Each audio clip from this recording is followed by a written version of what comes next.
Leia e aceite. Tá. Então, começou. Bom dia, pessoal. Tudo bem com vocês? É um prazer estar aqui novamente nessa realização dos nossos webinários. Nós já estamos passando da metade desse projeto, que para nós, da Parceiros Voluntários, é muito importante. Foi um processo de discussão, de novas perspectivas de trabalho, de interação com o público das OSCs, com todos os profissionais que, junto conosco, construíram esse material de divulgação, de interação e de também informação. Então, muito obrigada a todos aqueles que nos acompanharam desde o dia 7, lá de junho, quando a gente iniciou o nosso webinário. É um projeto em parceria com o Comui e com todos os outros membros que voluntariamente trabalham conosco nessa perspectiva de construção de uma sociedade um pouco mais organizada para o público 60+. A política do idoso ela ainda é uma política muito invisibilizada, a gente ainda não sabe como atuar, como defender esses direitos que estão postos lá no Estatuto do Idoso e que conversam com tantas outras políticas sociais com as quais interagem com o idoso. Então, a gente já trabalhou lá as questões da saúde, as questões da alimentação, as questões previdenciárias, o aspecto de envelhecimento saudável através de todo acompanhamento de geriatra, os aspectos psicológicos, as relações, né, de trabalho posterior à aposentadoria, o acesso aos direitos sociais, que são garantias afiançadas pela Constituição, pelo Estatuto do Idoso. E a gente foi construindo essa teia, né, de relacionamentos e de interlocuções que nos propiciam um olhar um pouco mais criterioso para o público 60+. Esse projeto, ele iniciou, até para contextualizar para as pessoas que estão aqui conosco, que estão nos acompanhando pela primeira vez, ele iniciou lá em 2018 ainda com o seminário 60+. E ali foi sendo construída algumas estratégias de trabalho para que a gente chegasse aonde a gente chegou hoje. Então, em 2019, nós percorremos, Eduardo, depois eu vou apresentar o Eduardo, que está aqui conosco, todos os territórios aqui de Porto Alegre, construindo um mapa, né, da onde eu estava inserido, como eu me via na política do idoso, né? Então, todas as dificuldades, as demandas, que eram trazidas pelas pessoas que participavam conosco desse trabalho, foram sendo mapeadas. E uma dessas dificuldades que apareceu muito fortemente foi as dificuldades de acesso ao transporte coletivo, a paradas de ônibus, né? A dificuldade nas ruas de Porto Alegre, né? E hoje a gente está aqui diretamente de Porto Alegre, num dia muito, muito chuvoso, onde ainda está noite aqui em Porto Alegre, a gente não ficou claro, onde a gente tem vários pontos de alagamento, né? E que tudo isso dificulta muito para esse público, que além de ser um público mais vulnerável, é um público que muitas vezes não tem acesso a determinadas possibilidades de encarar, né, essa dificuldade de uma outra maneira. Então, hoje, o nosso tema é mobilidade urbana e segurança. Nós vamos iniciar essa manhã com uma pessoa muito especial que, de pronto, topou conversar conosco, que é o Eduardo de Souza, que é agente de fiscalização de trânsito e responsável pelo projeto Pedestre Idoso. Então, Eduardo, muito obrigado pela tua parceria, pela tua disponibilidade de estar aqui conosco nessa manhã de hoje, para que a gente possa discutir os desafios e as possibilidades de inserção, de proteção desse público 60+. Então, Eduardo, por favor, nosso agente de trânsito, né, gentilmente encaminhado aqui para a gente pela EPTC, que a gente agradece muito. E eu estava brincando com ele antes de iniciar, que a gente normalmente conhece os agentes de trânsito aqui de Porto Alegre. A gente tem um apelido carinhoso que são os azuizinhos, né? Se tinha algum problema de eu chamá-lo assim, ele disse que não, que para ele era tranquilo, mas que a gente sabe que muitas pessoas não gostam, né? Mas é uma maneira como a gente se aproxima deles e que a gente sabe que nesse dia aí tão difícil que a gente está enfrentando hoje, com tanta chuva, o trabalho deles ainda é muito mais prioritário do que nos outros dias. Então, Eduardo, bem-vindo. Contigo a palavra, eu vou fazendo as interlocuções que aparecem aqui contigo para a gente ir trocando e mostrando para as pessoas o que tem aí na cidade que pode ser usufruído e como a gente está pensando como um todo na proteção do público 60+. Eduardo, bem-vindo. Perfeito, Cristina, agradeço a oportunidade, agradeço pelo acolhimento aqui, né? O vocativo, azulzinho, agente de trânsito, isso é o menos importante. O importante é a conversa que a gente vai ter aqui, é o conteúdo, né? A gente brincou ali no início e tá tudo certo. O importante é chamar, chamem-me, perguntem-me. Vamos fazer uma troca aqui. Acho que é importante espaços como este para a gente dialogar sobre a cidade, sobre o que é a nossa empresa, a Empresa Pública de Transporte e Circulação, né, EPTC, está fazendo nesse sentido. E então, mais uma vez, agradeço pela oportunidade. O meu objetivo aqui é fazer desse tempo que a gente tem de conversa aqui um momento de trocas. Então, por favor, fiquem à vontade para questionar, perguntar. É claro, a gente tem uma proposta de abordagem aqui para falar um pouquinho do projeto Pedestre Idoso, que é um projeto bem interessante e apaixonante, no qual eu acabei me envolvendo lá em 2016, quando a gente lançou o projeto. E aí, à medida que vocês tiverem algumas questões, podem trazer, que a gente vai, sem nenhuma dificuldade, assim, não preciso ficar linearmente ali respeitando a abordagem, a gente vai conversando sem nenhum problema. Aqui é um espaço de trocas, né? Cristina, muito obrigado mais uma vez. Eu vou compartilhar umas lâminas aqui com o pessoal, pode ser? Pode, e a gente vai conversando e, enfim, eu queria falar com vocês um pouquinho sobre algo que aconteceu antes de 2016, na verdade. Deixa eu compartilhar aqui primeiro e aí a gente vai conversando.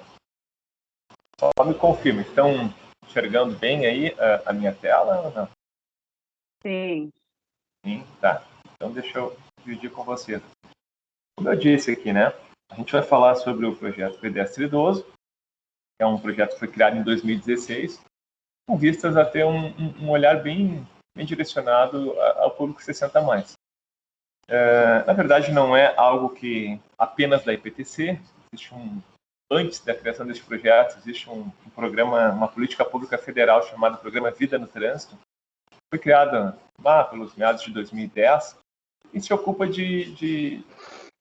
na verdade, o Brasil assumiu um compromisso com a ONU, com a Organização das Nações Unidas, de reduzir o número de pessoas acidentadas, de lesões e óbitos no trânsito. O Brasil, que é um dos países com o maior número de mortes no trânsito do mundo, se comprometeu com a ONU, lá em maio de 2011, em desenvolver políticas e reduzir pela metade a projeção de óbitos que se teria em uma década relacionados ao acidente de trânsito. E com base nesse compromisso assumido, lá no início da década, né, lá em 2011, na verdade, o Brasil começou a desenvolver uma série de políticas, entre as quais o programa Vida no Trânsito foi uma delas. E, primeiramente, se ocupou de qualificar as informações relacionadas aos sinistros, né, de trânsito. Bancos de dados, por exemplo. Antes tu chegava na IPTC, o órgão de trânsito aqui de Porto Alegre, né, questionava como é que está o número de acidentados ou de mortes no trânsito. A IPTC tinha um número, o DETRAN, o Departamento Estadual de Trânsito, tinha um outro número. Tu chegava no DPVAT ou até mesmo na saúde, né?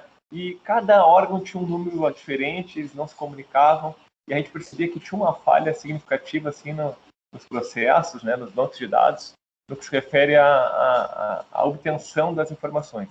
Então, primeiramente, o programa Vida no Trânsito se ocupou de qualificar esses bancos de dados e fazê-los se comunicarem, para a gente ter uma dimensão, inicialmente uma dimensão do tamanho do problema a ser enfrentado.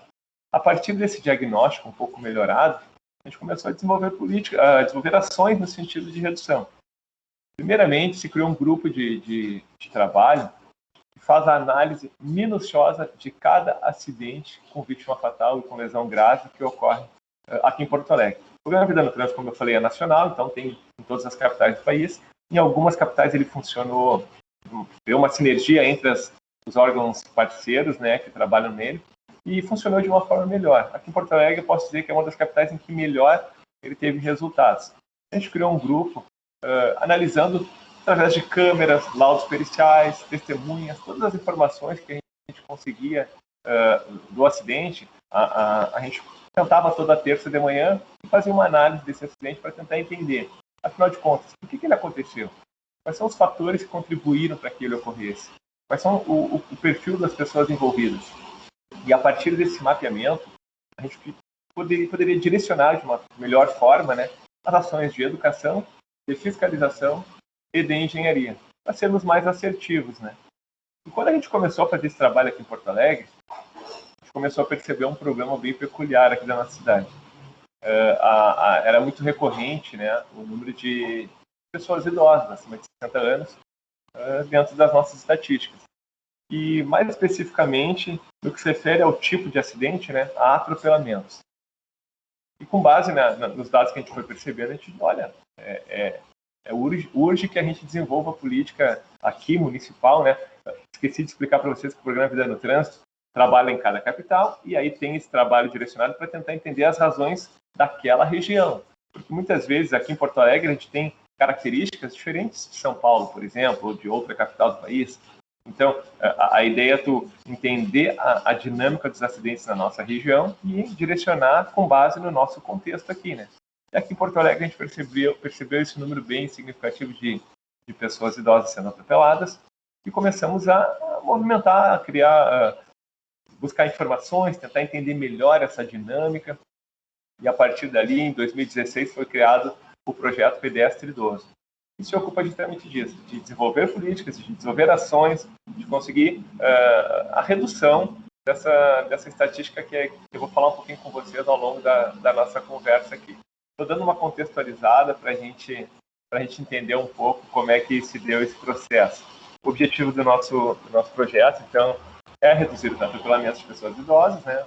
60 anos ou mais, é um conceito eminentemente legal, né? O conceito de pessoa idosa. Às vezes algumas pessoas têm um certo preconceito. Ah, não, mas eu não sou idoso. Enfim, é um conceito de lei e quando a gente fala essa expressão, não tem nenhum preconceito, não tem nenhum tipo de dificuldade em falar. Eu costumo falar nas nossas palestras, nas atividades que a gente desenvolve, que a gente vai envelhecendo a partir do momento que a gente nasce, né? A gente vai se desenvolvendo, vai chegando a um ápice ali pelos 30 anos, depois uma certa estabilidade e começa a haver um declínio nas nossas capacidades biológicas, né? Enfim, físicas. Não tem nenhum problema. Eu tenho 41 anos, jogo futebol ainda hoje, todas as quintas-feiras. E às vezes na minha cabeça eu vou pedalar, eu vou fazer uma jogada linda ali na quadra e tal, e o corpo não vai.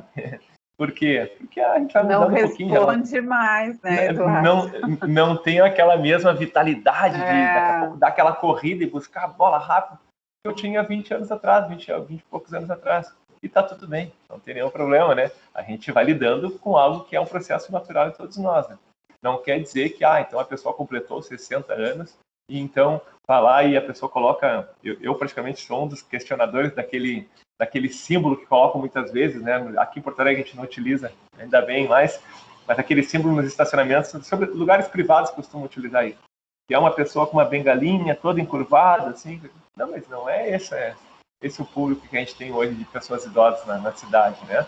Existe sim um público que requer uma bengala para apoio, enfim, mas esse é a menor parte do grupo de 60 a mais.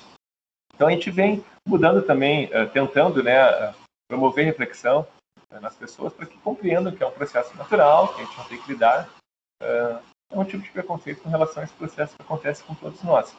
Como eu falei para vocês, o objetivo é reduzir os atropelamentos, né, os óbitos de pessoas idosas na nossa cidade. E um objetivo, digamos assim, paralelo, né, é melhorar a qualidade de vida da população idosa e na mobilidade urbana da nossa cidade. Vou falar um pouquinho do que a gente tem feito. Primeiramente, mostrar para vocês aqui os parceiros do nosso projeto, do programa Vida no Trânsito e posteriormente também da construção do projeto Pedestre Idoso.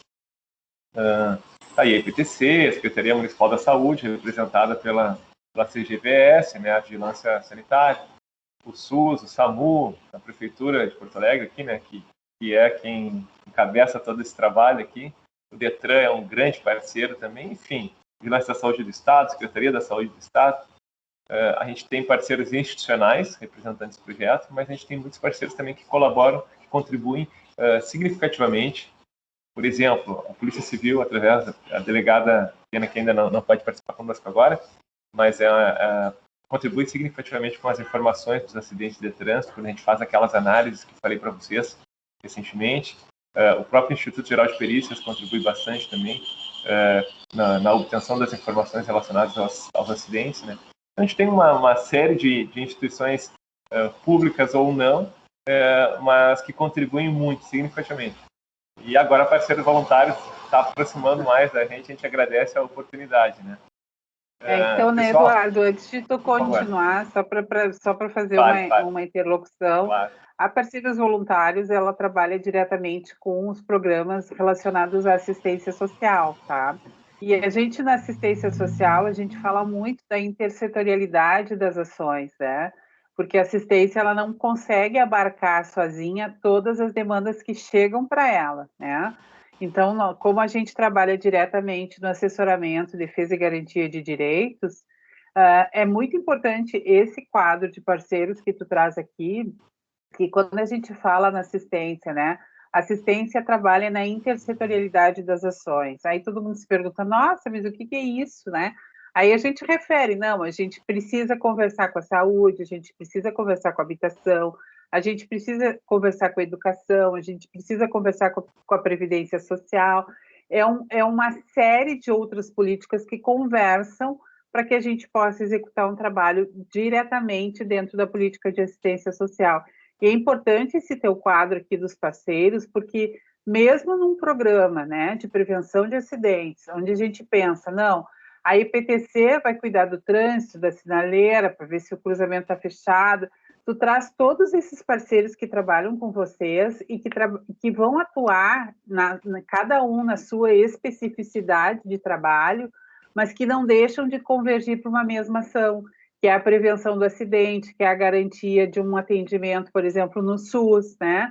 Que é o DETRAN, com toda a sua fiscalização, que é o SAMU, que vai fazer o transporte. Eu já tive pessoas da minha família que já foram atropeladas e não eram público 60+, onde o SAMU teve uma participação muito incrível, muito carinhosa até naquele momento, né? Então, isso é importante a gente ver, que não é só uma política que trabalha nessa intersetorialidade, mas a gente tem outras políticas que também necessitam de outros parceiros para que elas possam executar a sua ação da melhor maneira possível. Achei fantástico isso e quis trazer esse link com a assistência, porque como a gente trabalha diretamente na assistência, é importante que a gente vá fazendo esses links. Contigo. Perfeito a tua fala, porque de fato, assim, a gente precisa dessa intersetorialidade. Quando a gente fala da cidade, seja ela Porto Alegre ou qualquer outra, do exercício da cidadania, da qualidade de vida da população que nela transita e reside, né? A gente precisa interligar, né? Precisa perceber que está tudo interconectado, interligado, e que cada instituição fazendo seu papel, a gente consegue qualificar o trabalho. Quando a gente fala do público 60+, mais ainda, a gente precisa compreender a interlocução. Tu falaste do SAMU e o SAMU é um parceiro assim, sensacional, espetacular. O trabalho que o SAMU faz é de excelência, sabe? Então a gente tem que reconhecer e aproveitar sempre os momentos oportunos para fazer essa menção, porque não é só no que se refere a acidentes de trânsito, né, na rua, no ambiente urbano. Por exemplo, com relação a público idoso, a principal causa de óbito, causa externa de óbito, o que é a causa externa? Aquela que não é decorrente de uma doença, né? Qual a causa externa de óbito de pessoas idosas em Porto Alegre? É a queda da própria altura. E o SAMU, a gente tem relatos, tem parceiros lá, né? E sempre trazem alguns relatos do atendimento dentro de casa. A gente aproveita sempre o contexto para reforçar que o SAMU atende muitas quedas de pessoas idosas dentro da sua própria casa, e decorrente disso, infelizmente, lesões sérias acontecem, às vezes óbitos. Então, a gente sempre reforça aquelas orientações, aproveitando o link que trouxeste, aquelas orientações dentro de casa. Tapetinho, né? Colocar aquele suporte para a pessoa segurar dentro do banheiro. Normalmente é um ambiente que resvala, que é mais úmido, então requer um cuidado maior. Aquele excesso de tapetinhos que o pessoal gosta de ter em casa também é bom, sempre reforçar, daqui a pouco rever, né? Colocar antiderrapante se a casa tem escadas, colocar antiderrapante, a gente compra uma ferragem assim, autoadesivo assim. Tudo isso contribui para uma casa mais segura, né? Um cuidado mais especial com evitando as quedas, que é uma preocupação bem significativa aqui de Porto Alegre também. Infelizmente, como disse, é uma causa bastante presente de óbitos, inclusive, com relação às quedas, não só no ambiente urbano, mas também dentro de casa. Eu falo isso. Até Eduardo, não te interrompendo, mas por já favor, te interrompa. interrompendo. Claro, Eu acho é uma bem troca. importante isso, porque a gente vai trazendo coisas, e tu está citando aí alguns elementos, que inclusive quem está nos acompanhando hoje pode acessar lá a nossa página do YouTube, que está lá os nossos outros webinários, tem 5 já armazenados lá, e inclusive a gente já teve umas falas bem importantes sobre isso, né? Sobre a alimentação, que às vezes a pessoa, né, engasga. A gente já teve as questões do tapetinho, né? As questões das barras nos banheiros, né? Para a pessoa se segurar, né? Que o idoso já não vai tendo aquela agilidade de levantar a perna para caminhar, né? Vai meio que arrastando. Então, esses links que tu estás trazendo é muito importante, porque vai referendar aquilo que a gente já discutiu lá atrás, né?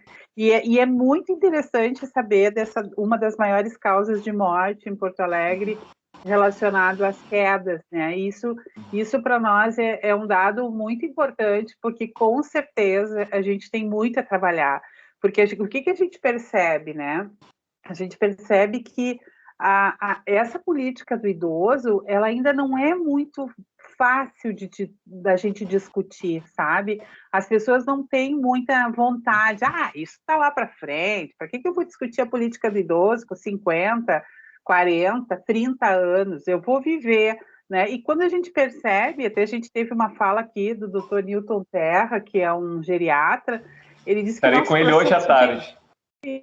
Pois então, ele é um queridão, foi ele que nos deu aqui uma caixa de livro e que falou muito sobre essa questão, né, da prevenção, do quanto a gente precisa se preparar para o envelhecimento, que o nosso processo de envelhecimento ele começa muito cedo, e às vezes eu tenho uma familiar que tem 77 anos, e aí eu disse para ela, tu sabia que tu deveria ter procurado um geriatra? Não! Isso é só depois dos 80. Eu digo, gente, a gente precisa se preparar para o envelhecimento. E a gente não se prepara e nem discute sobre isso. E isso é uma coisa que o Parceiros vem fazendo ao longo desses anos, que é tentar mostrar para as pessoas a importância do processo de discussão dessa política do idoso, que ainda é invisibilizada, não quer ser discutida, tem aí um monte de gente trabalhando e não consegue fazer com que as pessoas tenham esse interesse por essa discussão. Então, muito obrigado por esses teus links, que vem reforçar aquilo que a gente já trabalhou. Beleza? Algumas considerações com relação à tua fala. Primeiro, me parece que é um reflexo cultural essa indisponibilidade das pessoas para conversar, né, sobre essa temática que é bem importante. Reflexo cultural, me parece, a gente vive uma lógica da liquidez das relações, né? Enfim, tudo é rápido, tudo é conforme o interesse. Então, é uma discussão que a gente abre uma outra janela bem grande, a ideia não é entrar por aí, mas me parece que passa um pouco por isso, assim, um reflexo cultural da nossa sociedade atual, ou não conversar sobre questões como o envelhecimento, até mesmo com relação ao cuidado com a pessoa idosa, da família mesmo. Antigamente a gente ouve muitos relatos, eu não sou daqueles saudosistas, mas é importante porque a gente vê essa mudança, né? Relatos da pessoa idosa, o avô, né? Enfim, o nono, seja lá como chamarem, mas olha, estava a família toda reunida e tal, ele vai falar e a família toda, o avô vai falar. Para as crianças, ele ficar quieto aí, o avô está falando. E era aquele, opa, peraí, vem uma voz ali da sabedoria, e as coisas foram mudando. E hoje, muitas vezes, o neas está ali, cala a boca, ou expressões assim. Então, são cuidados que a gente também começa a pensar dentro das relações estabelecidas, que a gente foi se perdendo assim, daquele reconhecimento do valor que a pessoa idosa tem, de trazer aquela voz de sabedoria, de alguém que proveu e que provê ainda, porque boa parte das famílias brasileiras, a principal renda, quase metade, a principal renda é proveniente de uma pessoa com mais de 60 anos. Então são questões assim que a gente pode abrir muitas janelas e discutir, mas agora, claro, a gente tem esse objetivo. Eu não posso me furtar de falar sobre o Dr. Newton Terra, que é, olha, um conhecimento de uma simplicidade incrível. É alguém que a gente tem também uma parceria, Instituto de Geriatria e Gerontologia. O Dr. Newton Terra era diretor, agora ele apenas compõe, mas é também nosso parceiro. E é alguém que merece sempre também uma consideração e um carinho pelo trabalho que desenvolve. Hoje à tarde, eu aproveito para convidá-lo, né, quem tiver interesse aí, ainda hoje à tarde, dia 25, para quem não está assistindo ao vivo, a gente vai tá com uma live lá com o pessoal da UNAD, da Universidade da Terceira Idade, lá, que está junto com a PUC, lá com o Instituto de Geriatria e Gerontologia. Então, fique à vontade, às 15 horas, vai estar lá. Quem quiser participar vai ser bem-vindo lá, também com o Dr. Newton Terra. Mas, enfim, eu acho que essa é a ideia, só também reforçando, Cristina, e quando eu falo da principal causa externa de óbitos de Porto Alegre, lembrando causa externa, né, retirando as causas que são decorrentes de doenças, quando a gente fala de causas não decorrentes de doenças, a queda da própria altura é uma preocupação, sim, bem significativa, é a principal causa de óbitos em Porto Alegre de pessoas idosas. E o que vale sempre a gente falar? Não é só com a pessoa idosa que a gente conversa, né? A gente conversa com todas as pessoas. Todos nós temos os nossos familiares, amigos, enfim, que estão mais de 60 anos, 70, 80, 90. Graças a Deus, as pessoas estão vendo cada vez mais e com uma qualidade de vida melhor. Então, isso é ótimo. A gente saúda, né? Mas requerem, sim, um cuidado, sobretudo a partir dos 70, 80, 90 anos. Então, assim, lembra, por que eu digo isso? Quando eu comecei a participar, a desenvolver lá no início do projeto, eu comecei a estudar um pouco mais a respeito e conhecer muito mais. E isso, posso dizer com tranquilidade, que mudou a minha vida. Assim. Eu tenho uma colega, Luciana, aqui, que também é uma das responsáveis pelo projeto aqui, uma entusiasta dessa causa. E a gente costuma falar assim que, olha, quanto a gente mudou no nosso preparo individual para uma fase, né, desse processo que a gente vai passando, assim, porque, puxa, trabalhar já desde logo a questão física, de alimentação, preparo emocional, inclusive, para algumas questões que a vida vai nos trazendo, isso é bem importante, que vem ao encontro da tua fala, né, dessa fase pré-idosa, 40, 50 anos, a gente começa a compreender esse processo de uma forma melhor, né, como é que ele vai acontecendo, e nesse sentido a gente também vai se preparando para essa fase. Lembrando sempre, né, gente, cheguei com o conceito idoso, ele é legal, mas quando a gente fala de fiz 60 anos e agora tecnicamente, legalmente eu sou idoso, não quer dizer que a partir de então você começou a ter dores nas costas, começou a ter isso, começou a ter aquilo. Não passa por isso, né? Cada um tem a sua dinâmica de vida, seus hábitos, isso tudo influencia. E a gente tem que só compreender que é um processo que acontece com todos nós, assim, esse processo de lidar com circunstâncias que vão mudando, né? Quando a gente fala de ambiente urbano, é inevitável, a gente fala de calçamento, a gente tem, sim, situações que precisam ser cada vez mais aprimoradas, no que se refere a calçadas, né, irregulares, tempo semafórico. Porto Alegre vem trabalhando uma série de questões.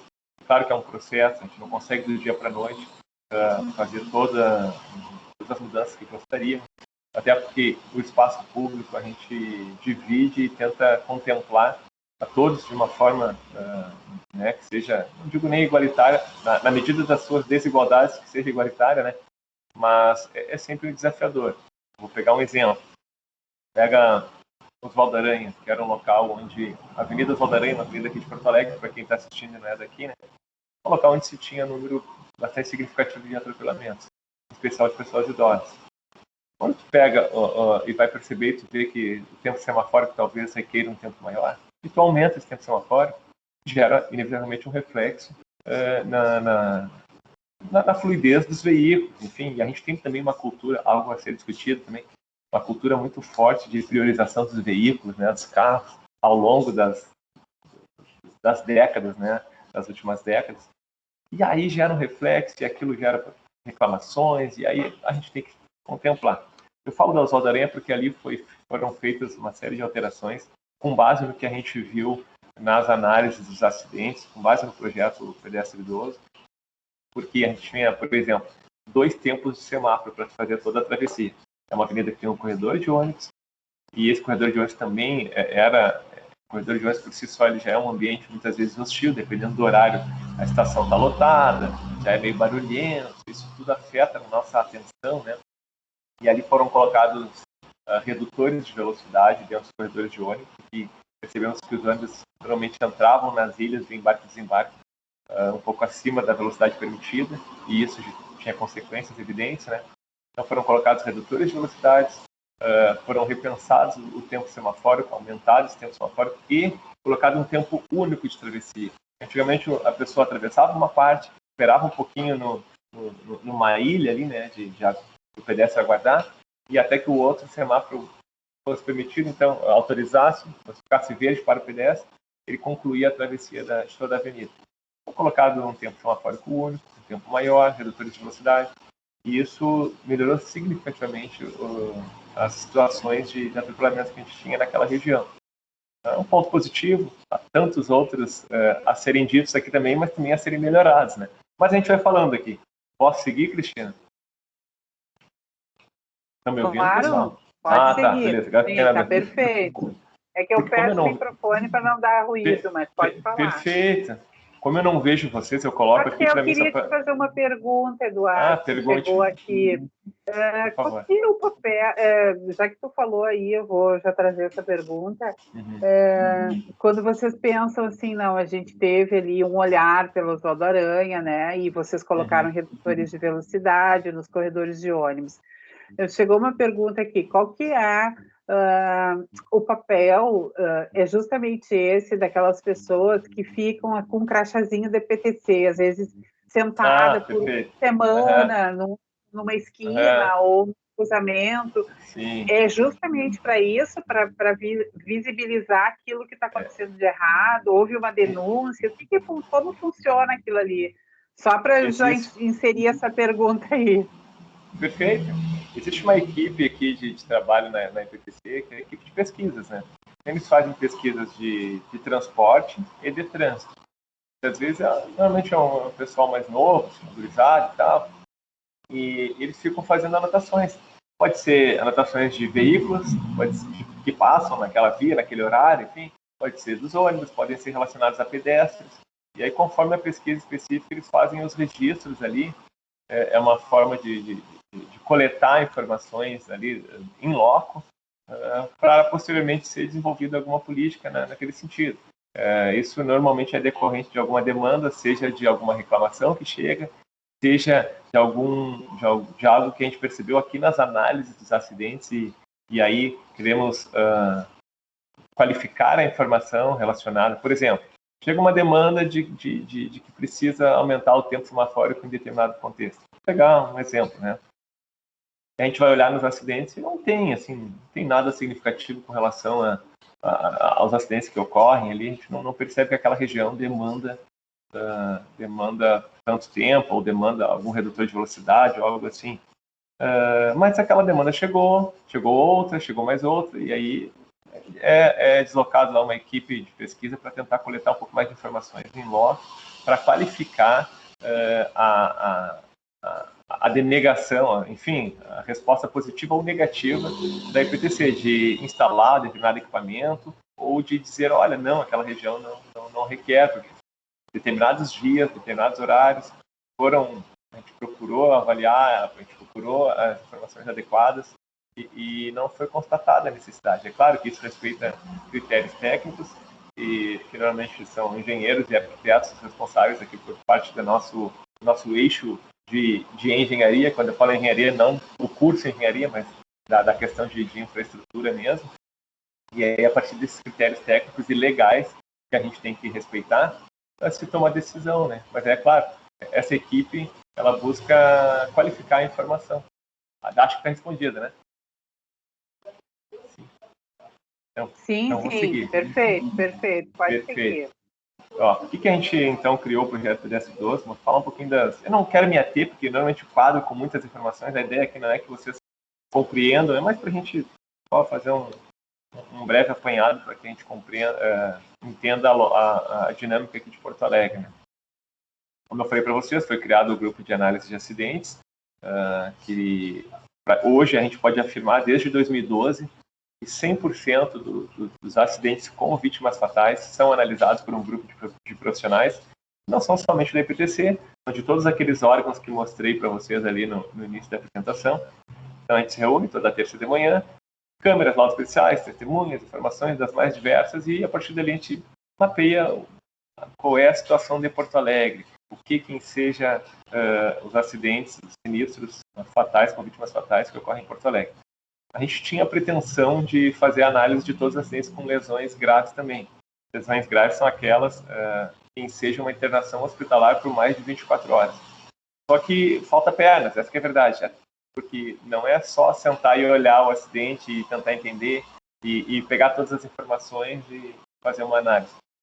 O processo de busca dessas informações é bastante trabalhoso também, de conseguir, muitas vezes, a Polícia Civil não tem determinada informação, aí nós mesmos conseguimos, seja as câmeras públicas ou até mesmo privadas, ou a polícia consegue para a gente, vai lá, porque através do inquérito policial que foi criado, decorrente daquele crime de trânsito, que é um óbito, né? Ela conseguiu uma câmera de determinado local privado lá, contribui aqui também com a nossa análise. O nosso trabalho não tem viés policial, evidentemente, né? Ele tem um viés da dinâmica do trânsito, de tentar entender a respeito do que acontece em Porto Alegre e de como é que a gente pode mudar essa lógica, né? A partir de então, como eu falei para vocês, foi criado o projeto PDS12, dois dos principais perfis aqui de Porto Alegre. Inicialmente, o nosso principal perfil, o perfil que mais nos preocupava aqui em Porto Alegre, era a pessoa idosa, mas não era a pessoa idosa condutora ou carona, era a pessoa idosa pedestre, porque era o principal que mais perdia a vida no trânsito, era o pedestre idoso, o atropelamento de pessoas idosas. Com o tempo, esses números foram reduzindo, e a gente hoje não é o principal, mas é o segundo, então ainda nos preocupa bastante a pessoa idosa no que se refere a atropelamentos. Nosso principal perfil hoje de vítima fatal em Porto Alegre é o motociclista. E aí tem muitas questões que a gente poderia abordar, mas não é aqui o foro adequado para falar sobre motociclistas, mas é hoje o principal, para que saibam, né? É hoje nossa principal preocupação no que se refere a acidentes de trânsito. Como eu falei para vocês, o número de atropelamentos de idosos vem reduzindo, mas ainda hoje ele nos preocupa bastante. Aqui tem um apanhado geral nessa imagem que eu mostro para vocês, nos últimos anos, em torno de 28%, em média, das nossas vítimas fatais são pessoas idosas. E cerca de 80% a 90% delas foram atropeladas. Então, eu estou falando só de sinistros com vítimas fatais, né? De pessoas que acabaram morrendo. Se a gente pegar lesões decorrentes do trânsito, certamente o número é maior. É claro, gente, a gente veio reduzindo, assim, gradativamente, a partir de 2016, mas com o advento da pandemia, evidentemente, teve aí algumas mudanças também. Em 2020, deixa eu mostrar para vocês. Metodologia. Em 2020, a gente teve uma redução bem significativa, mas não tem como a gente desvincular do advento da pandemia, né? Que fez com que, sobretudo, idosos ficassem mais em casa, reduzindo bastante a presença do público nas ruas. A gente teve uma redução também bem significativa, ficamos em 14% do nosso total de vítimas de pessoas idosas. Só que, claro, mesmo reduzindo esse número, dentro do grupo 60 a mais, a maior parte, cerca de 90%, continua sendo atropelamentos. Ou seja, esse é um desafio nosso de reduzir cada vez mais, até zerar. Talvez alguém diga, isso é uma utopia, zerar sempre vai ter um acidente, uma vítima fatal. Bom, mas são as utopias que nos movem, então a gente vai se agarrando às utopias para seguir nesse objetivo de um dia poder dizer que Porto Alegre zerou mortes no trânsito, em especial de pessoas idosas. Porto Alegre, quando a gente começou esse projeto, eu não sei se dá um pouco mais, sobretudo eu e a colega Luciana, que abraçamos o projeto, e veio uma informação que me chamou bastante atenção, que Porto Alegre é a capital com a maior proporção de idosos do país, né, em relação à sua população. Se a gente pegar números absolutos, é evidente que não, porque São Paulo, por exemplo, é uma cidade muito maior, mas em proporção à sua população, Porto Alegre é a capital com o maior número de idosos. Então, é uma realidade aqui que requer ainda um pouco mais atenção na nossa cidade. E eu sempre lembro também de um processo que acontece no país, na verdade no mundo inteiro, mas aqui no Brasil é um processo bastante acelerado. As pessoas estão vivendo mais, com uma qualidade de vida melhor, e as famílias tendo cada vez menos filhos. E aí eu pego meu exemplo, eu trago o pessoal nas palestras. Hein? Meu avô morava no extremo sul da cidade aqui. Eu lembro lá no final da década de 80, início da década de 90, a gente todo final de semana ia visitar meu avô, porque ele não saía de casa. E a ideia era, bom, o avô tá velhinho, então o avô fica em casa e a gente que vai visitar ele. Eventualmente, quando ele tinha alguma consulta médica, alguma coisa assim, ele saía de casa, alguém buscava de carro, enfim. E era essa lógica naquele contexto. E, de forma geral, essa era a lógica de todas as casas. Pessoas velhinhas, idosas, ficam em casa. E aí, o meu avô faleceu, enfim. E depois que eu comecei a trabalhar aqui com o projeto, eu fui pesquisar e percebi que o meu avô falecera com 66 anos de idade. Então, que 4, 5 anos antes disso, ele tinha 61, 62, e a gente considerava que ele estava velhinho e ele não saía de casa. O pessoal está falando do final dos anos 80.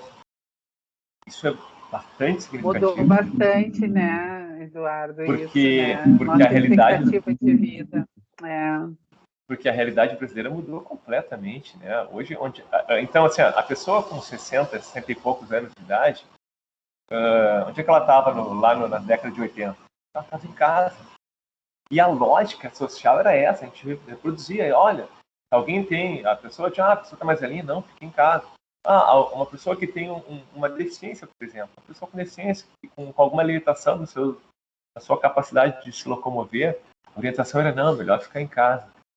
Só que a realidade mudou, pessoal, e que ótimo, né? Porque a cidade é para a gente estar na rua. É evidente que agora a gente tem um período de pandemia e essa realidade, ela ficou suspensa por um tempo e permanece até que a gente consiga se estabilizar, e parece que estamos caminhando para isso. Então é evidente que tem esse lapso decorrente da pandemia. Mas, excetuando-se esse momento, as pessoas têm que estar na rua. E a cidade, ela tem que ser convidativa para as pessoas estarem nas ruas. E a cidade, ela tem que ser segura. Então, esse é um desafio que a gente tem sempre, né? Sempre, cada vez mais, de ser convidativos, né? E a cidade tem que ser confortável e segura para que todos possam utilizá-la, né? Eu Eduardo, essa situação. só para complementar isso que tu está falando, né, da expectativa do aumento da expectativa de vida, tem uma pesquisa do IBGE, tá, que indica que a expectativa de vida do brasileiro, que no ano 2000, tá, girava em torno de 70 anos, passou para 75 em 2015, tá? E a previsão é que para 2030 ela seja uma média de 79 anos, né? Então, o crescimento proporcional, né, dessa expectativa de vida, né, ela nos traz justamente isso que tu está falando, né? Uma conscientização da população de trabalhar um pouco mais esses direitos e esses direitos garantidos, né, para essa população idosa, para que a gente possa, na medida do possível, prolongar essa expectativa de vida com uma qualidade de vida cada vez maior, né? Já que a longevidade ela está aí em virtude de tudo que a gente já vem, né, se preparando, alimentação, saúde, exercício físico, uma cidade segura, um trânsito seguro, os cuidados em casa. Então, isso demonstra justamente numa pesquisa, né, nessa tua fala aí. Não, perfeito. Então, toda eu trago até o exemplo do meu avô, que fui ver e percebi que a expectativa média de vida lá naquela época era justamente a idade em que ele acabou falecendo, com 66 anos. Década de 80, pessoal. Ontem, praticamente, né? Para nós, assim, já estamos nos 40 para cima, é ontem. Uma perspectiva histórica, a década de 80 é ontem. Então, a gente percebe que... Então, toda essa informação que a gente está falando, como tu bem disseste, Cristina, existe uma transição. A pirâmide etária está no processo de transição etária, assim, porque as pessoas, cada vez menos filhos, menos crianças, e as pessoas estão envelhecendo. A pergunta que eu faço sempre é: será que as cidades, de forma geral, não me refiro exclusivamente a Porto Alegre, né? Cidades, de forma geral, os centros urbanos, onde concentra a maior parte da população brasileira, será que a gente se preparou para essa nova realidade que veio tão rápido? Provavelmente não, né? Então a gente vem nesse processo de correr atrás assim, desse prejuízo, entre aspas, né? E de compreender que a realidade precisa mudar. Talvez essa pressa acelerada para tudo, talvez tenha que ser repensado, e que as políticas públicas também devem acompanhar assim, essa transição que vem acontecendo no que se refere à transição demográfica que eu falo, né, em relação à idade. E aí entra o que a gente falou no início, e tu reforçaste agora, da intersetorialidade, de a gente compreender, porque aqui eu falo de trânsito, estou representando a IPTC aqui, estou falando de trânsito, mobilidade urbana, mas está relacionado aos nossos direitos sendo efetivados. A gente tem um compilado de legislação que é excelente. A gente sabe que a efetivação desse compilado ela vem decorrente da prática e da luta de muitas pessoas e instituições, e sabe, é dia a dia, é um processo que a gente tem que estar sempre movimentando. Então, quando eu vejo a tua fala inicial, tu falou a respeito das conquistas, das garantias legais, né, e até mesmo constitucionais, é importante a gente sempre reforçar isso, porque a gente tem um norte, a gente deve ser pautado por esse norte, seja poder público ou não, que é a legislação, que é a garantia da proteção integral, que o Estatuto do Idoso preconiza, né? Então, são questões que a gente vai sempre movimentando e relacionando com a dinâmica do trânsito, da mobilidade também. Então, eu queria falar um pouquinho do que a gente vem fazendo desde 2016, lá no início do nosso projeto, quando a gente percebeu, não, vamos ter que criar um trabalho específico com isso, mas eu confesso que a gente estava meio tateando, assim, se descobrindo. Então, muitas informações a gente começou a buscar, aprimorar, e criando essa rede que tu disseste tão bem no início, essa rede de parceiros, de pessoas que vão se vinculando em prol de um objetivo específico. Eu lembro que inicialmente a gente contou muito, ainda contamos hoje, ainda é um parceirão, mas inicialmente, assim, na criação do projeto, pensamos em chamar o SESC, porque tinha um trabalho bem consolidado, né, através da maturidade ativa, lá, que é o projeto que eles desenvolvem. Chamamos a URGS e eles foram bem parceiros no sentido de criar. Chamamos grupos de idosos para conversar, para ver o que eles pensavam sobre o trânsito, para ver o que eles pensavam sobre as demais pessoas no trânsito. Chamamos outras pessoas que utilizam, né, motoristas, enfim, pedestres, para falar o que eles pensavam sobre a pessoa idosa no dia a dia do trânsito. E a partir dessa construção, né, grupos focais, e a gente começou a desenvolver o projeto e criar. E naquela ocasião de lançamento, foram criadas uma série de cartilhas, faixas, buzz door para divulgação. A gente começou a frequentar muitos grupos de idosos na ideia de falar sobre o autocuidado, né, da pessoa. A gente, através dessas análises de acidentes, a gente percebe que muitos acidentes ocorrem em função do desrespeito das pessoas, de forma geral, seja a velocidade acima do permitido, seja por algum descuido, enfim, mas que, lamentavelmente, ainda a maior parte tem a ver com o autocuidado inadequado, assim, da pessoa. Poxa, a faixa está ali e a pessoa sai para atravessar aqui no meio dos veículos, e aí uma moto no meio dos veículos. Enfim, acaba ocasionando acidente. O meu ônibus que apareceu ali, a pessoa sai correndo focada para pegar o ônibus e acaba não tendo a devida atenção com algum veículo que venha. Enfim, eu participo deste grupo que analisa os acidentes desde 2012, então a gente acaba conhecendo com uma riqueza de detalhes a maior parte dos acidentes que ocorreram em Porto Alegre aqui. Vou trazer um videozinho ao final daqui a pouquinho.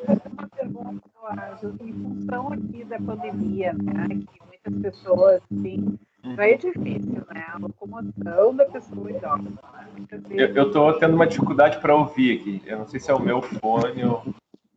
Tá, eu estou falando bem alto. Tá ouvindo? Estou ouvindo. Tem umas falhadinhas, mas estou ouvindo. Tá, então, pensando, né, nessa situação aí no mundo que a gente vive, na pandemia, isso foi uma preocupação que eu sempre tive. As pessoas mais idosas, elas já têm alguns instrumentos de apoio, né, como óculos, como uma bengala, uma muleta, enfim. Então tem um movimento um pouco mais restrito. O uso de máscara aumentou o número de acidentes ou vocês ainda não têm isso constatado? Porque parece que as pessoas é mais uma coisa para interferir naquele. Claro que é um instrumento hoje de extrema prevenção, né? A gente não pode nunca dizer assim, não use, tem que usar. Mas isso mostrou algum aumento ou isso ainda não foi analisado por vocês? Na verdade, o advento da pandemia teve uma redução muito significativa de atropelamentos em Porto Alegre, de óbitos de forma geral aqui em Porto Alegre, mas em especial da pessoa idosa, porque de fato, sobretudo em 2020, né, a orientação muito forte para o público 60 mais era fique em casa. O pessoal acabou ficando mais em casa e reduziu.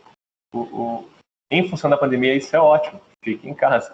Mas quando eu digo de estarem nas ruas, só para reforçar, né, fora do período da pandemia, a partir do momento que a gente puder falar, olha, pessoal, passou.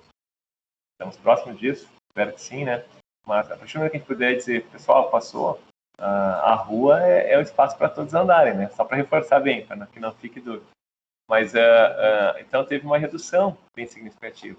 Com relação ao uso da máscara, o uso da máscara ela é sempre desconfortável, porque não era um hábito que tínhamos, né? E parece que é um hábito que vai ficar por bastante tempo aqui, na nossa sociedade aqui do Ocidente. Mas, assim, relacionado diretamente ao acidente de trânsito, a gente não conseguiu mapear. Então, acredito que não seja, assim, aos acidentes, né? Acredito que não seja uma questão significativa. Agora, é claro, existe uma subjetividade, imagino eu, né? Porque às vezes está incomodado, está até respirando um pouco mal e tal, e aquilo tudo te afeta no teu ânimo, te afeta de alguma forma, mas fica num campo tão subjetivo que a gente não poderia fazer essa vinculação, sabe? Por isso que não, o incentivo, claro, como tu disseste, sempre é fazer uso da máscara. Eu aqui estou sem máscara, pessoal, porque eu me fechei numa salinha aqui, eu estou no trabalho, mas me fechei numa salinha onde não tem contato com os meus colegas nesse momento, e aí me permiti tirar a máscara até para poder conversar melhor com vocês. Mas a ideia é sempre o uso, né? Com relação a acidentes, não ficou evidenciado, né, essa situação da utilização das máscaras. Eu vou falar para vocês, aproveita em si e vou falar agora, então. Eu queria só falar um pouquinho do que a gente vem trabalhando ao longo desses anos. Com o passar do tempo, frequentando muitos grupos de idosos, a gente ouvia muitas reclamações sobre o transporte público. Porque e as reclamações, elas normalmente elas não eram assim decorrentes da estrutura do transporte, era do atendimento, né, do cobrador, do motorista de ônibus. Então a gente ouvia muitas reclamações. O cobrador foi grosseiro, o motorista fez isso, aquilo. Puxa vida, isso era uma coisa que incomodava, porque é brabo, né? Sair de casa e tu lidar com preconceito, com grosseria, assim, é uma coisa bem complicada. A gente conversando aqui, decidimos criar um curso especificamente direcionado para operadores de transporte coletivo, cobradores e motoristas, na ideia de trabalhar. E assim a gente fez, né? Trabalhamos com 4 turmas, depois veio a pandemia, a gente teve que suspender. 4 turmas de 50 pessoas cada turma, então foram 200 profissionais que a gente conseguiu capacitar. Um dia inteiro conversando sobre as questões do envelhecimento, algumas dinâmicas de empatia da pessoa se colocar no lugar da pessoa idosa, entender as mudanças que ocorrem no organismo e o quanto isso afeta no dia a dia. Tem um pouco mais de cuidado, né, um atendimento um pouco especializado com este público. E para mim foi uma das experiências mais interessantes, porque no início do dia o pessoal chegava reclamando, porque esses velhos, porque não sei o quê, expressões assim, me desculpe pela expressão, mas expressões assim, às vezes eu ouvia relatos nesse sentido. Mas também, o que querem na rua, no horário de pico? No horário de pico não tem que sair para a rua, tem que ficar em casa. E eu pensava assim, puxa, como é que a pessoa se sente até confortável de verbalizar isso na frente das demais pessoas, assim, porque eu sentiria constrangido, assim, de, poxa, o que vão pensar eu falar uma coisa dessa? Me parece, assim, um pensamento tão limitado, né, tu argumentar nesse sentido. E ao final do dia, depois de muita conversa, muita dinâmica, totalmente informal, assim, uma coisa bem, não de afastamento, mas de convidar uma reflexão, de aproximação. O pessoal fazia fila para cumprimentar e dizer, olha, pá, não esperava, puxa, muito legal, pá, obrigado, pá, tem meus idosos em casa também, ou algo assim. Isso foi muito gratificante para nós que trabalhamos com isso. E às vezes eu pego o ônibus aqui pela cidade, e às vezes um ou outro cobrador, oh, e aí, professor, tudo bom? Pô, nunca mais esqueci aquilo que tu falou e tal. E eu não, infelizmente, acabo não lembrando da pessoa, mas quando eu recebo esse retorno, assim, pô, aquela vez tu falou da pessoa idosa, e até hoje eu faço assim, assado, mudou o meu jeito de atender. Puxa, isso é bem gratificante. Para nós foi um trabalho que assim que a gente puder, a gente já está elaborando aí, projetando novas turmas para a gente continuar esse trabalho de qualificação do atendimento, né, do nosso transporte coletivo aqui de Porto Alegre. A gente também fez cursos de multiplicadores para profissionais da saúde, porque percebemos que os ambientes de saúde, hospitais, enfim, a gente tem parceria com o Sindiosp, que é o sindicato dos hospitais aqui, né, de Porto Alegre, de criar cursos para que eles possam, porque a gente percebeu que é um núcleo muito frequentado por pessoas idosas. A gente começou a trabalhar com esses profissionais para que, através deles, eles pudessem multiplicar algumas orientações de segurança no trânsito, específicas de distribuição de materiais que a gente confeccionou, de cartilhas com orientações para essas pessoas, na ideia de a gente conseguir disseminar o projeto e as orientações de segurança. Infelizmente, essas análises dos acidentes que eu falei para vocês mostram que as mortes no nosso trânsito, elas são por questões tão batidas, aquelas que todo mundo sabe, mas na prática acaba não fazendo, não tendo o devido cuidado. É uma entrada de um posto de gasolina, de estacionamento, que na calçada ali o motorista acabou não vendo e a pessoa se colocou também numa situação. É uma ré, a pessoa que vai atravessar a rua, por exemplo, em vez de ela esperar o fluxo de veículos cessar, enquanto o fluxo de veículos não cessa, em vez de ela esperar na calçada, ela adentra um pouco na faixa, fica ali na beirinha, esperando e olhando. Só que tem um veículo estacionado aqui nas costas dela e às vezes esse motorista está dentro do carro, não viu que tem alguém parado ali e dá uma ré. Pessoal, é uma bobagem, mas as pessoas perdem a vida por questões assim. Então, a gente chama muita atenção de detalhes assim, não se coloque, se preocupe em ser visto, esteja atento para ver e ser visto. Isso é um princípio básico do trânsito, a gente sempre reforça muito. A gente até, a nossa retomada agora, esse ano, a gente começou a desenvolver alguns materiais aqui para retomar de forma um pouco mais forte, em razão da preocupação com esse período de retomada pós-pandemia.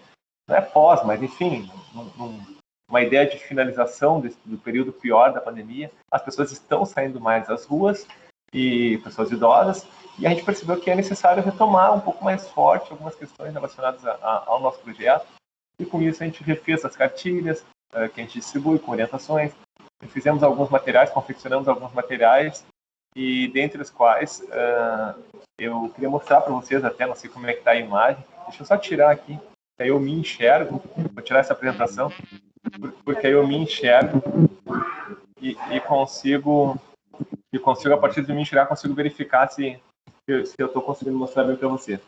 O que a gente percebeu, pessoal? Só me confirmem, vocês estão me enxergando ou estão enxergando a minha tela agora? Agora não estou te enxergando, está fechada a tua câmera. Tá fechando a minha câmera. Tá, agora voltou, né? Voltou? Tá, beleza. Eu queria mostrar para vocês esses materiais que a gente confeccionou e estamos fazendo a distribuição nos grupos de idosos pelos quais a gente anda e, enfim, já inclusive falei com a Cristina aqui que a gente disponibiliza alguns aqui para parceiros voluntários, para a gente viabilizar da melhor forma que a Cristina entender. O que a gente percebe? Que em dias chuvosos como os de hoje, muita chuva, né? As pessoas muitas vezes colocam aquele guarda-chuva, né? Vem aqui, gente, sim, mais uma sacola, mais uma bolsa, saem caminhando pelo trânsito e acabam não percebendo muito bem o contexto do entorno, né? E também não sendo percebido. Isso tem a ver com o conceito que eu vinha falando para vocês aqui sobre ver e ser visto, né? E aumenta significativamente o número de atropelamentos que a gente tem na cidade nesses períodos.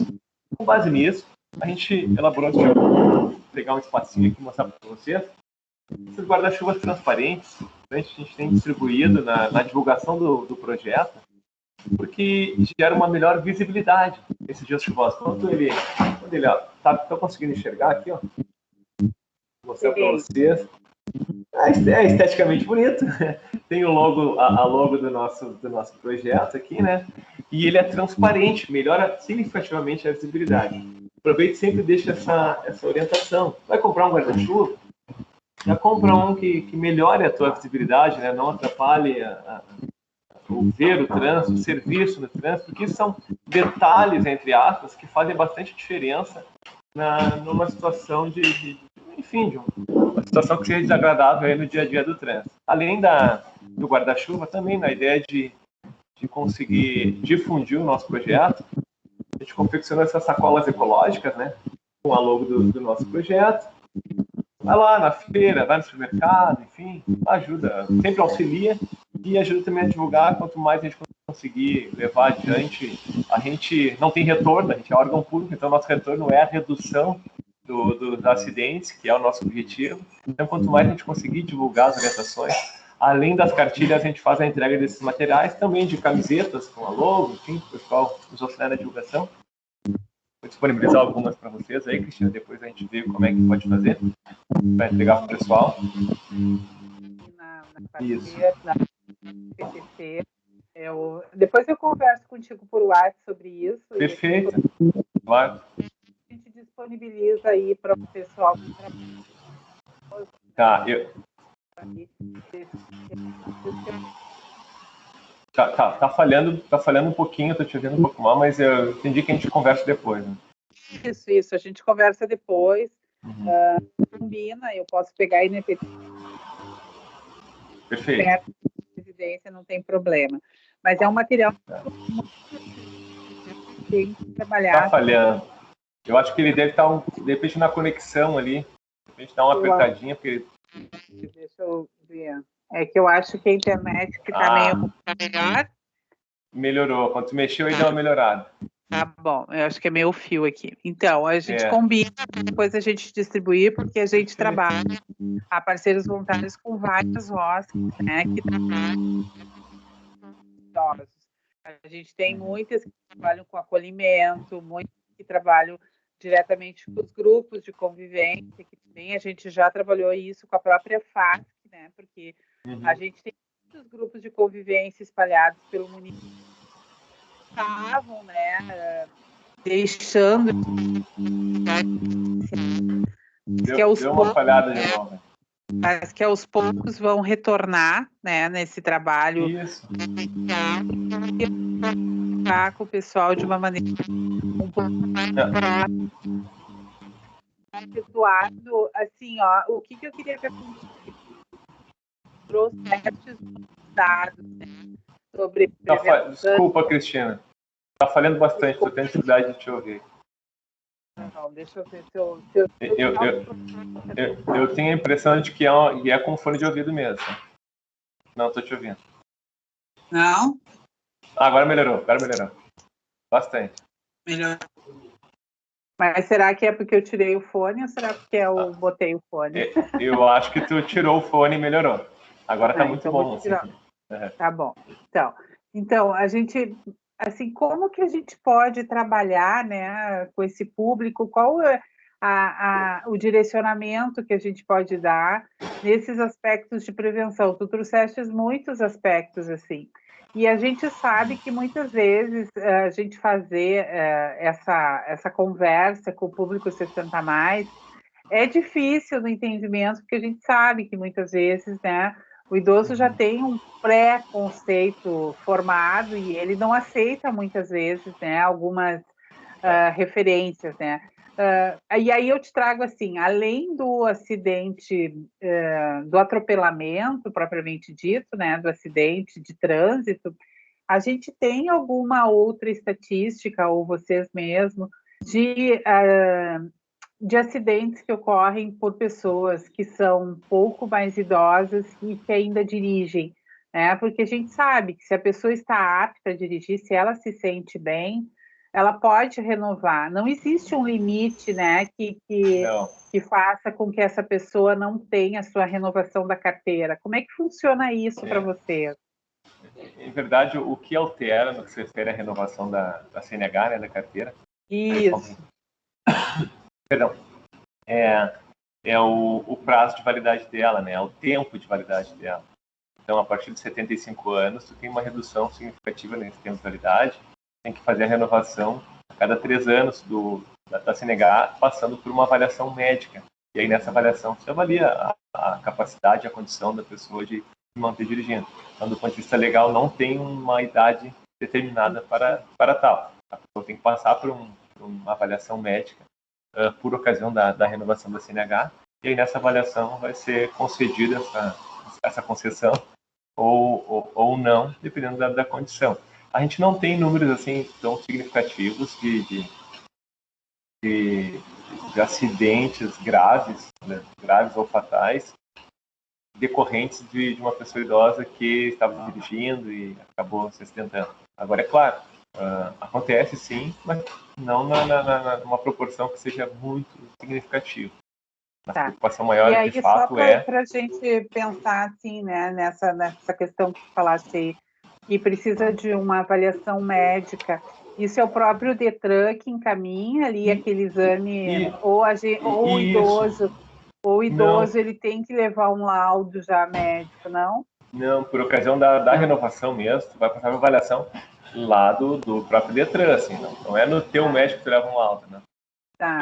Só para deixar bem claro para o pessoal.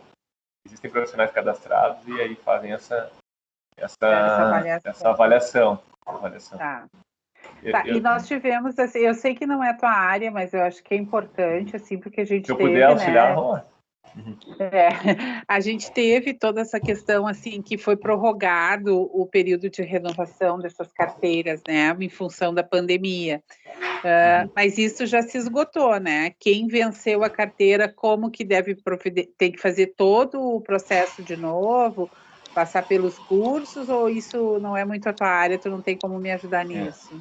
Não, a gente tem sim. Na verdade, assim, que foi criado teve uma resolução do controle. Isso foi bem um processo que passou por várias alterações, né? A gente teve uma mudança significativa no CTB, no Código de Trânsito Brasileiro, né? Que entrou em vigor em 12 de abril. Foi a maior mudança na história dessa legislação, né? Então teve muitas alterações, entre as quais o prazo de validade da Carteira Nacional de Habilitação mudou, que antes era de 5 anos e passou a ser de 10 anos. Ocorre que existiam pessoas que estavam por vencer, que venceu um pouco depois, enfim, e também decorrente da pandemia, existe uma resolução do CONTRAN, que é o Conselho Nacional de Trânsito, que havia suspendido todos os prazos, né?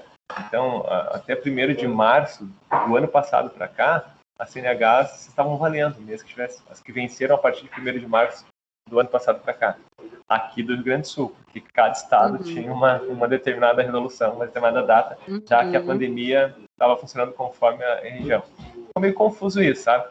Só que aí, recentemente, saiu uma nova resolução dizendo que, aliás, do Detran, no caso, dizendo que esse período, essa resolução já estava valendo, já estava deixando de valer, no caso, e as CNHs deveriam retomar, foi feito um calendário para que as pessoas pudessem fazer as renovações, as devidas renovações, aquelas que estavam desde 1º de março do ano passado sem a renovação.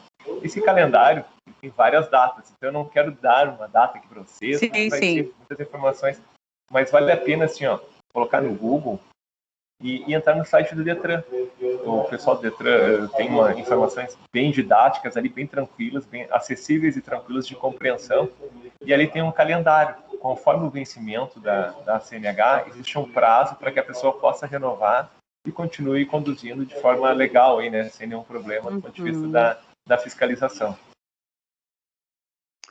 Não, perfeito. Obrigado pela tua informação, e eu acho que isso é importante, porque a gente ainda tem muitas pessoas, né, do nosso público que ainda fazem uso, né, do veículo, né, e a gente precisa pensar nisso, né.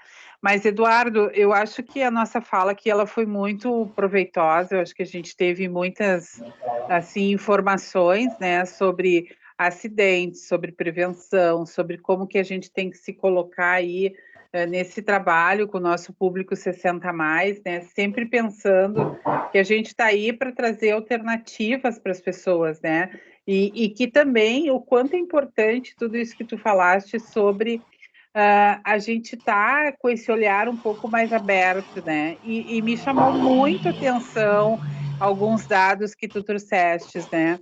O índice de atropelamento aqui no Brasil e em Porto Alegre também, a redução disso em função da pandemia, né? E eu acho que aí é um papel das entidades que trabalham com esse público 60 mais, que daqui a pouco vão estar retornando para esses grupos de convivência que a gente tinha espalhado por toda a cidade, né? Que é uma atividade muito prazerosa para essas pessoas, e que nos possibilitam a gente conversar, trocar. Tem muita gente que acha que os grupos de idosos são mais para passar a tarde tomando um chazinho, mas não, é um espaço de convivência onde as pessoas realmente, né, trazem algumas trocas, e a gente teve um adoecimento muito grande da população idosa, né, com depressão, isolamento social, né, e a gente tem que se preparar enquanto grupos de trabalho para esse retorno, né. Então, eu acho que é importante a gente até pensar nos grupos com quem a gente trabalha, nas ILPIs, nos grupos de convivência, a gente tem muitos grupos aí que trabalham com pacientes artríticos, pacientes com depressão, vários. Então, assim, da gente pensar, inclusive com vocês, de uma retomada disso, né? De ir aos poucos apresentando, esse material vai ficar aqui gravado e disponibilizado na página do YouTube, se as pessoas puderem acessar, é muito importante porque traz algumas orientações básicas que às vezes a gente não pensa, né? Eu sempre gostei de um guarda-chuva escuro, porque eu achava assim que fica melhor, combina com tudo, não raciocinava que que o guarda-chuva transparente ele te dá uma visibilidade maior, e é verdade, né? E a gente não se dá conta com algumas coisas, né? O tempo da sinaleira, né? A redução, o quanto ainda é difícil, né, para o idoso ele se colocar num ônibus, ter aqueles assentos preferenciais, ainda muita gente vira cara para o idoso quando ele está ali no assento preferencial. Eu já tive um acompanhamento de uma situação num supermercado, onde às 6 da tarde, quando tu sai do trabalho, tu encontra muitos idosos, né, na fila do supermercado. E uma pessoa falou na minha frente: puxa vida, tem todo dia, não faz nada e vem no supermercado essa hora. Mas é a hora que ele vai buscar o pão para o café da tarde, né? E as pessoas não têm essa noção dessa convivência, né? Dessa acolhida. Na assistência social, a gente fala muito em acolhimento, né? Em acolhida, em estar pronto, em estar disponível. Isso falta para a população ainda quando a gente se refere no público 60 mais, né? Ah, já trabalhou, já viveu, por que está aqui, tem todo dia, não faz nada? E não é assim, né? Isso é uma construção que a gente tem que fazer com a sociedade, uma reestruturação nessa maneira de pensar esse público 60 mais. Então, a gente agradece muito a EPTC por ter estado aqui conosco, né? Eu acho que foi uma parceria que a gente inicia, uma nova construção de trabalho junto com a EPTC, parceiros voluntários. A gente agradece a tua disponibilidade, o teu aceite. Nós tínhamos aqui agora a fala da delegada Cristiane. Eu queria perguntar, Cris, fazer uma pergunta. Pode perguntar, vai lá. Eduardo. Fala, Liz, por favor. Carreguei meu pai, 80 anos, semana passada, para refazer a carteira de motorista, tá? Tranquilo. O outro médico tinha dado ano passado 1 ano, porque ele estava enxergando mal, e aí fez a cirurgia da catarata, tá enxergando maravilhosamente agora, passou bem no exame. Mas o que eu quero te perguntar é o seguinte: o que eu escuto? Tu tinha que ter o negócio no carro de idoso, para estacionamento de idoso. O carteirão. E aí, o que eu escuto é assim: eu não vou botar isso no carro, vamos saber que a gente tem idade e a gente vai ficar mais suscetível. Isso é real? Como é que isso acontece? Se tu puder me ajudar. Vamos lá. Que ótima a tua pergunta, porque primeiro, é um direito, né, que a gente tem, então a gente não tem que se constranger por isso, a gente tem que utilizar os nossos direitos, as pessoas idosas, no caso, desse direito, né, e assim, ó, esse carteirão, essa autorização que tu tens, facilita a utilização das vagas, enfim, e ela não fica afixada no para-brisa permanentemente. Então, é um carteirão plastificado que tu, ao estacionar o veículo ali, você coloca ele no vidro para que, caso haja uma fiscalização, a pessoa possa ver, ó, o veículo está sendo utilizado por uma pessoa idosa. Não precisa ser o proprietário do veículo, não precisa ser o motorista do veículo uma pessoa idosa. O que precisa é que haja uma pessoa idosa dentro desse veículo, naquele contexto. Chegou o motorista, sozinho, 41 anos como eu, e aí o fiscal olha e diz, opa, por que ele está utilizando a vaga especial de uma pessoa idosa?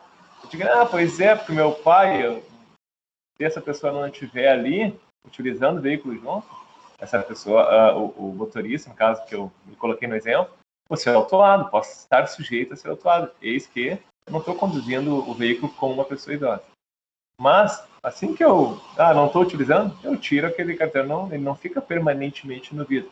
É na ocasião em que tu utilizas, seja no supermercado, qualquer contexto de acesso público, ainda que o ambiente, que a instituição, o local seja privado, mas o acesso é público, ele vai ter os seus direitos garantidos na medida da utilização do carteirão, que é feito por qualquer município. Então, se tu fizer aqui em Porto Alegre, eu vou dizer para tu ires no atendimento ao cidadão aqui da IPTC, na Avenida João Neves da Fontoura, na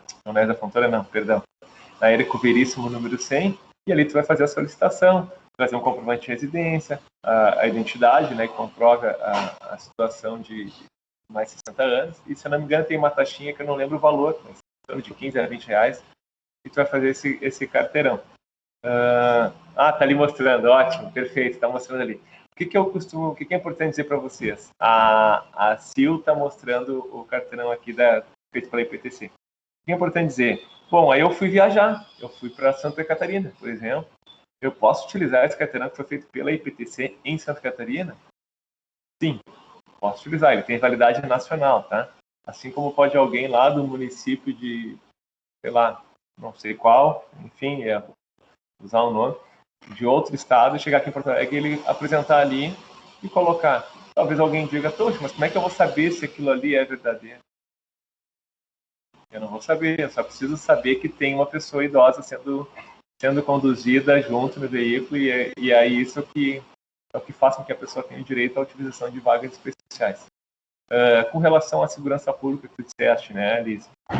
Mas aí a pessoa vai ver que tem um idoso e fica mais suscetível. É um risco? Eu até acho que ele é uma leitura assim meio... Aí é um entendimento pessoal, nem cabe aqui eu trazer, mas que é uma leitura... A gente vive numa sociedade que a gente precisa sim ter receios, ter cuidados por causa decorrentes por causa da violência. Mas eu costumo tentar fugir um pouco dessa lógica, assim, porque eu saio de casa todos os dias. A maior chance, aliás, proporcionalmente falando, eu saio de casa todos os dias e a maior parte dos dias, se não todos, até o presente momento, eu voltei para casa bem. Isso não quer dizer que eu não tenha precisado me ligar em determinados movimentos, em determinado contexto nos quais eu estava. A gente precisa estar atento, sim. Lamentavelmente, a questão da violência com relação à segurança pública, ela é bem presente. Mas é a exceção da regra, não é a regra. Então a gente tem que ter esse cuidado. Sim, estar atento, mas eu não sei se por causa disso seria o suficiente, em razão disso seria suficiente para eu não utilizar esse meu direito que eu tenho, né? É uma questão daí de fazer essa avaliação. O risco? Sim, existe. Existe a pessoa olhar e dizer, tem um idoso aqui, o idoso pode ser mais vulnerável. Já começa que o fato da pessoa ter 60 anos ou mais já não a deixa mais vulnerável simplesmente por isso. É evidente que uma pessoa de 80, 90 anos, ela vai estar mais vulnerável com toda certeza. Mas é algo para a gente refletir, algo muito pessoal. Assim. Não sei. Deixa eu te fazer uma outra pergunta, Eduardo. Isso é do carro ou isso é da pessoa?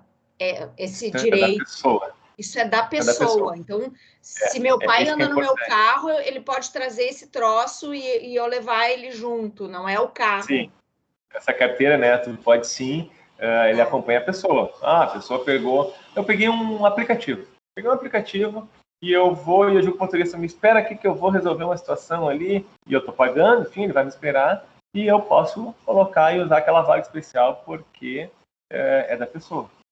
Da pessoa não está vinculado ao veículo, está vinculado à pessoa com 60 anos ou mais. Isso é bem importante, até porque faz mais sentido, né? A gente... Daqui a pouco o pessoal troca de carro, não vou ter direito a fazer o uso. Mas o que faz ela ter direito ao uso não é o carro, né? É a condição de 60 anos ou mais. Né? Não, mas é que eu tinha pensado, tipo assim, ó, como o aplicativo que a gente tem, né, hoje em dia para pagar na área azul, que é do carro, pudesse ter alguma coisa que, tipo, tu, ao colocar a placa, identifica que é de um idoso e tá ok naquele lugar, entendeu? Perfeito. Poderia, não é o mas caso. aí teria que ser o carro e não a pessoa, né? Por isso que eu perguntei. Isso. Tu vai ter que colocar ali, né, o carteirão, né, a carteira no vidro, no para-brisa ali, né? Óbvio, pelo lado de dentro, né? Mas necessariamente. Lembrando também, é importante, Liz, a tua fala, que assim, pessoal, nas áreas nas áreas azuis, que a gente chama, né, esses estacionamentos rotativos, a pessoa tem o direito a fazer uso daquelas vagas que são vagas especiais por serem mais acessíveis ao comércio, enfim, a determinadas região, mas não isenta a pessoa de fazer o pagamento do ticket, tá? Isso é bom reforçar, porque às vezes a pessoa confunde. Não, mas eu tenho direito, eu não preciso pagar ali, tá? Precisa, tá? E precisa também da rotatividade, porque a ideia desses estacionamentos rotativos é justamente propiciar a rotatividade para que as pessoas possam acessar os locais de comércio, enfim, de serviços naquela região. Sil, tu irias perguntar algo? Só para contribuir com a Lise, porque meu esposo é idoso, tem 71 anos, então a gente tem o carteirão, né, ele tirou na IPTC, foi emitido, e cada vez que a gente usa uma vaga de idoso, a gente coloca o carteiro, identifica que o veículo está ali, porque ele tá dirigindo. Então, esse carteirão, ele nos ajuda muito, né? Porque primeiro que identifica, a gente tem o direito à vaga, daí com o carteirão a gente pode usar a vaga. Se a gente não tem o carteirão, nós não podemos usar a vaga do idoso. Né? Então, ele é útil, vale a pena, viu, Lise? E é claro que no Brasil, como qualquer outro lugar do mundo, a gente sempre vai estar em situação de... Mas a gente tem usado já, desde março do ano passado, que a gente tirou o carteirão, e nos ajuda muito, porque às vezes chega num lugar, não tem vaga, só tem ali no idoso, com o carteirão a gente pode usar. Né? Se nós não tivéssemos carteirão, nós não, mesmo ele sendo idoso, ele está dirigindo, a gente não poderia usar a vaga do idoso. Então, a gente só pode usar se a gente tem o carteirão. Daí a gente deixa lá no painel do carro e pode usar aquela vaga, né? Que facilita para descer, para se locomover, principalmente ainda quando a gente está com o pai que não pode se locomover, né? Que tem dificuldade bastante para sair do carro, para entrar no carro. Então, essas vagas têm nos salvado, assim. Então, parabéns à IPTC aí pela bela fala. Gratidão, Eduardo. Pessoal, eu que agradeço pela oportunidade, né? Eu que agradeço pelo carinho, pela oportunidade. Espero que a gente possa ainda ter muitas atividades de parceria aí conjuntas, Cristina. E agradeço de verdade por nos procurar. Muito obrigada. Foi um prazer ter contado com vocês. A gente se coloca à disposição desde sempre aí sendo compatível às agendas. Contem conosco. E eu acho que é importante, né, Eduardo, que as pessoas e as próprias OSCs que trabalham aí com a população idosa, elas tenham esse conhecimento do trabalho que a IPTC faz, porque eu já trabalhei com outras atividades com vocês, e eu trabalhei com a criança e o adolescente, né, que vai escutando um fone de ouvido, né, que não atravessa na sinaleira, que corta os carros de qualquer jeito. Então, é importante saber que essa educação do trânsito que a IPTC trabalha aí através dos seus agentes educadores, aí, que eu acho que é bem importante, ela permeia todas as idades, né? Ela trabalha desde a criança e adolescente até o público 60 a mais. Então, isso para nós é muito importante. E a cidade entenda isso, né? Agradeço, Cristina, pela deixa que tu deste aqui, porque, sim, a gente agora, a Escola Pública de Mobilidade aqui é um setor, muitas pessoas às vezes nem sabem que existe esse setor na IPTC. Existe, trabalha bastante, como tu disseste, com todos os perfis que a gente tem aqui na cidade, que fazem o nosso trânsito, né, que são protagonistas do nosso trânsito. Trabalho bastante forte dentro das escolas, com cada perfil etário, a gente tem um tipo de abordagem. Evidentemente, com os alunos mais novos, a gente tem muita questão de lúdica, né, do teatro, da música. A gente utiliza muitas ferramentas lúdicas para conseguir falar sobre essa temática. À medida que o perfil vai mudando, a gente vai tendo outras ferramentas, outras estratégias de abordagem. Passamos pelo ensino superior e muitas vezes muitos conhecimentos são tratados dentro do ambiente acadêmico, mas acabam não transpondo os muros da academia, né, das universidades, faculdades. A gente tenta hoje criar essa ponte, essa interlocução para que a gente consiga fomentar, construir a nossa cidade a partir do que se trabalha dentro desses jovens adultos que estão dentro das universidades produzindo conhecimento. Nas empresas a gente trabalha bastante com palestras, muitas empresas parceiras aí, claro. Hoje a gente oferece inclusive uma certificação para as empresas que têm trabalhos permanentes de educação com os seus funcionários, não apenas no que se refere a funcionários que trabalham com a frota da empresa, mas também nos funcionários de forma geral, administrativos, né, nos seus deslocamentos. Hoje a gente tem o selo Empresa Amiga da IPTC, para aquelas empresas que desenvolvem trabalhos permanentes, e culminando com o público idoso aí, que a gente tem esse trabalho que já falei bastante. Então vou encher vocês de informações novamente aqui. Mas muito obrigado, pessoal, de verdade. Obrigada. Muito obrigada mesmo, pela tua pessoa aí, muito querida, de conversar conosco, bastante disponível. Então a gente combina depois para a gente pegar esse material aí e distribuir então para o nosso grupo aí. Pessoal, a gente tinha também aqui hoje uma fala prevista da delegada Cristiane Pires. Ela é a delegada do idoso, mas ela recebeu uma incumbência da chefe de polícia para uma atividade na Assembleia Legislativa. Ela entrou e saiu de novo, né? Porque ela também tem que fazer uma fala lá. E sabe que quando a gente recebe um chamado, a gente tem que cumprir, né? Então, a gente pede desculpas que nesse momento a gente não vai ter a fala da delegada, mas que não vai faltar oportunidade de a gente marcar um outro espaço com ela para a gente conversar um pouquinho sobre todas essas violações de direitos que aconteceram, que acontecem com o público 60 mais, né? E a gente tem, assim, um aumento dessas violências, né? Em função, né?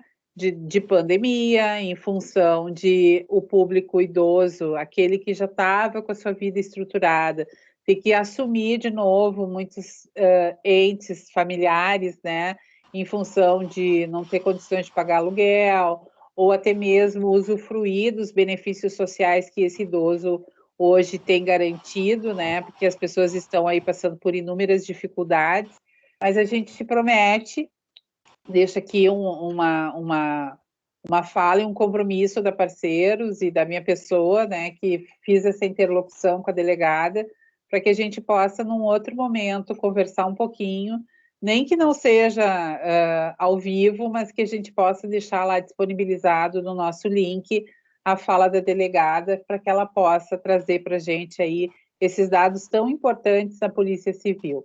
E então a nossa manhã de trabalho vai se encerrando, né? Quem quiser acompanhar depois, Eduardo, a gente disponibiliza para ti o link para que tu possa compartilhar também, tá? E aonde ele está armazenado da nossa página. E a gente agradece imensamente as pessoas que estiveram conosco, e agradece aqueles que também vão acessar posteriormente a nossa página para acompanhar todo esse webinário que para nós é tão importante nessa discussão da política do idoso, tá bom? Até mais, pessoal. Obrigado. Né? Então tá, muito obrigada. Obrigada. Um abraço. Tchau, tchau. Tchau, tchau.